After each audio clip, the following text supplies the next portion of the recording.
वाजपेयी जी मेरा सवाल आपसे वही है। अन्ना हजारे का आपने बयान सुना होगा, वाजपेयी जी आपने अन्ना हजारे जी का बयान सुना होगा। उन्होंने कहा कि मुझे दुख हुआ कि केजरीवाल जैसे आदमी मेरे साथ काम किया करते थे। शराब के बारे में हम लोगों ने आवाज उठाई थी और आज आम आदमी पार्टी समेत विपक्ष के तमाम नेता आपके सरकार पर, आपके गठबंधन पर यह सवाल उठा रहे हैं कि तानाशाह हो गया ये गठबंधन। लोकतंत्र में जिस पार्टी के पास, जिस गठबंधन के पास 352 सीटें हों, उसको तानाशाह कैसे कह सकते हो आप? मतलब क्या मखौल कर रहे हैं? चुने हुए प्रधानमंत्री हैं, चुनी हुई पार्टियां हैं, जनता को आप भगवान की तरह मानते हो, लेकिन जनता का अपमान तो मत करिए ना। तानाशाह कह रहे हैं। लोकतंत्र सबसे बड़ा लोकतंत्र है इस देश में। जहाँ तक अन्ना साहब का सवाल है, अन्ना साहब बिल्कुल सच्चे आदमी हैं, पाक साहब हैं, पूरा जीवन उनका समर्पित है। उन्होंने जो वाक्य कहे, एक एक वाक्य सत्य वचन है उनका, और वो सत्य वचन केजरीवाल के क्रियाकलापों से साबित हो है। कितनी कस्में खाया करते थे वो, जनता को गुमराह करके अपने परिवार की कस्में खाकर सत्ता पे काबिज हो गए, और सत्ता पे काबिज होने बाद उनका असली चेहरा सामने आ रहा है। ये भ्रष्टाचार की लड़ाई लड़ा करते थे और भ्रष्टाचार में खुद लिप्त हो गए। ये लालू के पद चिन्हों पे चल रहे हैं, लालू यादव के पद चिन्हों पे। ये अपनी पत्नी को बनाने के लिए तैयारी में है। ये जेल से सरकार चलाने की बात करते हैं। कैसे संविधान की दुहाई दोगे? आप तो पढ़े लिखे आदमी भी हो, आप तो IAS रहे हो। क्या ये पॉसिबल है कि जेल से आप चलाओगे? किस चीज़ का लालच है? किस चीज़ की हटबंदी है? किसको बेवकूफ़ बनाने की कोशिश कर रहे हो? जनता के नाम पे, राजनीतिक तर्कों के नाम पे आप अपना भ्रष्टाचार छुपा सकते हो क्या? आपने क्राइम किया है, आप क्राइम के सरगना हैं। ये कोर्ट की बहस होती है, ये टेलीविजन की बहस पे आपको पाक साहब का सर्टिफिकेट नहीं मिलेगा। बिल्कुल वाजपेयी जी, देखिए भारत में अदालत अपना काम करती है। अगर किसी को लगता है कि आरोप झूठे हैं तो अदालत में अपना पक्ष रख सकता है, और अदालत से ही अंतिम तौर पर हर किसी को छूट मिलती है या दोषी ठहराया जाता है। ये अदालत की प्रक्रिया है। हमारे साथ दीपक झा जी भी जुड़े हुए हैं, शायद कुछ तकनीकी दिक्कत की वजह से नहीं जुड़ पा रहे हैं।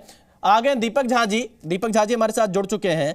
मैंने कुछ रिसर्च की तो मैंने देखा कुछ बयान आपके नेताओं के पुराने, जिसमें संदीप दीक्षित, अजय माकन और भी बहुत सारे नेता हैं। अभी एक सुप्रिया जी का बयान शहजाद पूनावाला ने दिखाया। दीपक जी, आपका ओरिजिनल स्टैंड क्या है? जो स्टैंड आपका पहले रहा है आम आदमी पार्टी को लेकर, जो भ्रष्टाचार के आरोप आप लोग लगाते रहे हैं, अब आपका स्टैंड इतना अचानक कैसे बदल गया? क्या वोट की पॉलिटिक्स के चलते, क्या अपने अस्तित्व को बचाने के चलते, क्या दिल्ली में जिस तरह से आम आदमी पार्टी ने अपना जनाधार बढ़ाया और कांग्रेस का जनाधार घटा, उसको देखते हुए अब आप केजरीवाल का सपोर्ट कर रहे हैं? विशाल जी, बड़ा दुख होता है जब मीडिया का स्तर देखते हैं इतना गिरा हुआ होता है, और जी न्यूज जैसे और विशाल पांडे जैसे पत्रकारों का सवाल एक तरफा होता है। तो दीपक झा जी देखिए, हमें आपके सर्टिफिकेट की बिल्कुल आवश्यकता नहीं है। मुझे अपना स्तर पता है, मैं कहां पर हूं और मैं किस तरह की पत्रकारिता कर रहा हूं। तो कृपया करके हाथ जोड़कर आपसे निवेदन है कि आप प्लीज हमें सर्टिफिकेट मत बांटिए।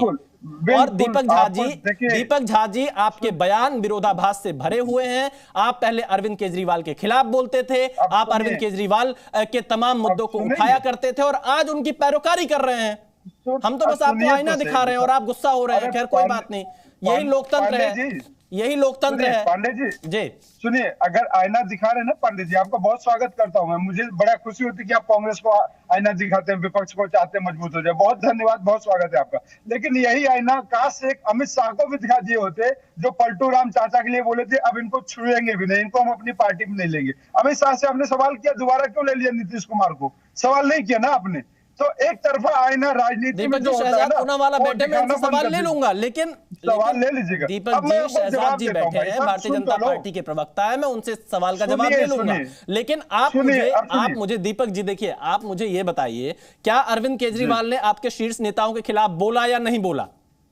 देखिए, अब दूसरी बात मैं बोलता हूं। क्या अरविंद केजरीवाल ने 2011 के अन्ना आंदोलन में आपकी जो तत्कालीन सरकार थी उसके ऊपर भ्रष्टाचार के आरोप लगाए या नहीं लगाए? अब सुनिए क्या कांग्रेस पार्टी ने जल बोर्ड को लेकर शिकायत की या नहीं की? ऐसे नहीं चलेगा ना भाई। सत्ता की चाशनी में डूबिए मत विशाल जी।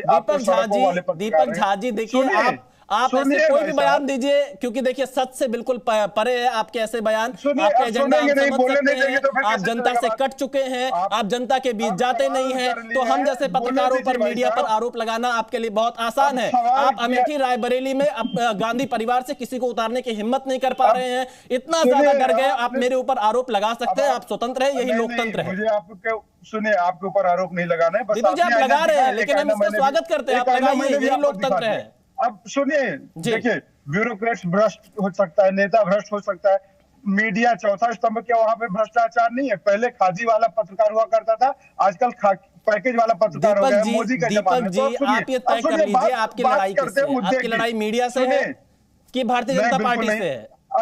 आपकी लड़ाई किससे है? आईना दिखाया ना भाई। नहीं दीपक जी मैं पूछ रहा हूं आपसे, आपकी लड़ाई किससे है भाई? अगर हम आपसे सवाल पूछ लें तो आप ऐसे अनर्गल बेबुनियाद आरोप लगाएंगे। आप गांधी परिवार के अंदर ये हिम्मत क्यों नहीं हो पा रही कि अमेठी रायबरेली से चुनाव लड़े?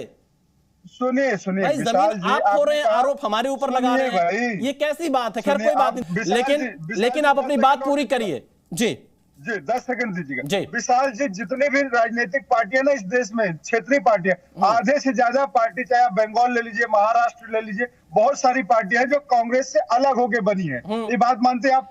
लेकिन वैचारिक मतभेदों की वजह से बनी है, देश की वजह से नहीं बनी है। तो हम देश के मुद्दे पे वो सारी पार्टियों का एक साथ स्वागत करते हैं। अरविंद केजरीवाल हो, चाहे ममता बनर्जी हो, चाहे शरद पवार जी हो, व्यक्तिगत हमारा विरोधाभास नहीं हो सकता, मुद्दों के लिए विरोधाभास हो सकता है। तो हम मुद्दों की राजनीति करते हैं, देश की राजनीति करते हैं, सत्ता की राजनीति नहीं करते हैं। सत्ता के लिए भाजपा राजनीति करती है, जिनको कहते थे हम चिमटे से भी नहीं छुएंगे, उनको गले लगा रहे हैं, उनको उप मुख्यमंत्री बना रहे हैं, उनको कुर्सी दे रहे हैं। तो ऐसी भाजपा की कौन सी मजबूरी है कि नीतीश कुमार को मुख्यमंत्री बना दिया और इनके 90 मैं जवाब लेता हूं। शहजाद जी जवाब दीजिए भाई, आपके ऊपर भी तो सवाल उठेंगे। आपने भी कहा था कि नीतीश कुमार को हम कभी नहीं लेंगे। अब मैं एक एक करके जवाब देता हूं। नीतीश जी से शुरू करता हूं, पर बाकी के मुझे पॉइंट बोलने दीजिए, इंटरप्ट मत कर प्लीज। नीतीश जी और बीजेपी को मैंडेट मिला था साथ में, वो मैंडेट छोड़कर गए, उन्होंने अपनी गलती स्वीकारी, वो मैंडेट पर वापस आ गए।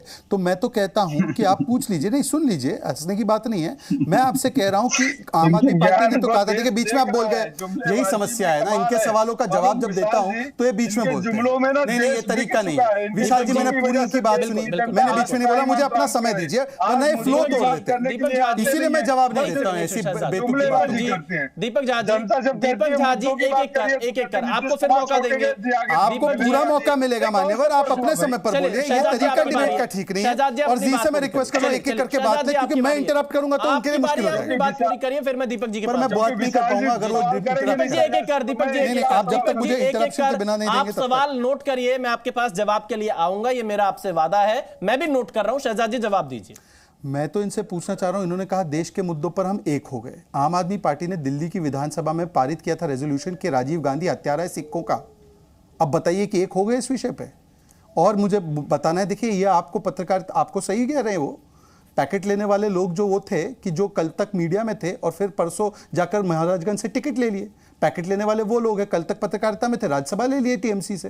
तो आप पैकेट नहीं लिए, आपकी गलती है विशाल जी, इसलिए तो आप पर हमला किया जा रहा है। इनके साथी जो कल तक पत्रकारिता में थे, महाराजगंज से टिकट लेकर और राज्यसभा टिकट लेकर वो चले आए। तो ये है इनका असलियत, ये पत्रकारिता पे ज्ञान दे रहे हैं। विशाल जी मैंने आपसे पूछा, मुझे पूरी बात रखने दीजिए, ये तरीका नहीं हर 5 सेकंड में इंटरप्ट कर रहा है। दीपक जी मेरी बात हो जाती है, जुड़े हुए हैं, चलिए दीपक जी आप स्काइप से जुड़े हुए हैं, ऑडियो की दिक्कत आएगी, एक एक करके बोलिए ताकि बात स्पष्ट हो पाए। अपनी पूरी बात रखना चाह रहा हूं। दीपक जी मैं आप ही के पास आऊंगा, शहजाद जी को बात पूरी करने दीजिए। ये इनका हमेशा का तरीका है कि ये अपनी बात रखने के बाद मुझे बार बार इंटरप्ट करते हैं। पर मैं एक बहुत ही महत्वपूर्ण विषय जो अरविंद जी ने उठाया उसको आगे बढ़ाना चाहता हूं। अरविंद जी ने पूछा सरकार कहां से चलेगी। आज एक बहुत बड़ा फॉर्जरी हुआ है, एक लेटर जारी हुआ office of the chief minister of government of Delhi, जिसमें कि अरविंद केजरीवाल ने तथाकथित रूप से कुछ बातें लिखी है। मैं इनसे पूछना चाहता हूं कि अरविंद केजरीवाल को यदि खाना भी बाहर से मंगवाना है तो कोर्ट की परमिशन से ये office of chief minister government of Delhi का ऑर्डर लिखा किसने, आया कहां से? इसमें ना सीआर नंबर है, ना डेट है, ना कुछ है। ये तो बहुत बड़ा फ्रॉड है। ये कहां से आया? कोर्ट का आदेश दिखाइए कि जिस आधार पर यह ऑर्डर इशू हुआ, क्योंकि कोर्ट में जाए बिना ऑफिस ऑफ चीफ मिनिस्टर से कोई लेटर जारी नहीं हो सकता। मतलब कि देखिए कितना बड़ा फ्रॉड है। मैं घरेंद्र भारद्वाज जी से एक स्पेसिफिक सवाल पूछ रहा हूं, क्या आपने कोर्ट से और एलजी से परमिशन ली आज का ये जो लेटर जारी किया है? वरना ये letter office of chief minister से कैसे जारी?